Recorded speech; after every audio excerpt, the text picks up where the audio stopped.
দেখো বন্ধুরা, আজকে মঙ্গলবার আমি কি রান্না করেছি দেখো। তোমাদের তো রোজই দেখাই আমি কি রান্না করেছি। তা আজকে মঙ্গলবার, আজকে আমার তো নিরামিষই। তা কি রান্না করেছি দেখো।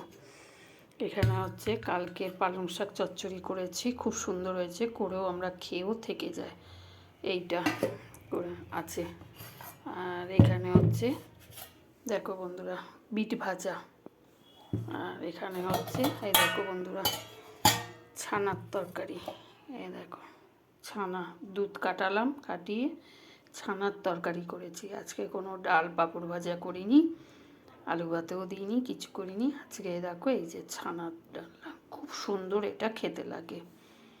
এই যে ছানা, দুখানা দুধের প্যাকেট কাটি, অনেকগুলো দুধ জমে গেছে, দুখানাকে দুধ কাটালাম, কাটিয়ে আর এই যে ছানা তৈরি করলাম। অনেকগুলো বড়া হয়েছে দেখো, বড় বড় বড়া হয়ে গেছে অনেকগুলো। এটা ছানার বড়া। আর এখানে তো জানো আমার এই যে চাটনি, এটা আমার শনিবার মঙ্গলবার আমার থাকে, আবার করতে হবে। আর বোধহয় 2 দিন যাবে, পরে শনিবারটা খেয়ে শেষ হয়ে যাবে, তারপরে আবার তৈরি করতে হবে। এই যে বন্ধুরা, এই আছে আমার রান্না। ঠিক আছে বন্ধুরা, রাখছি। শুভ দুপুর।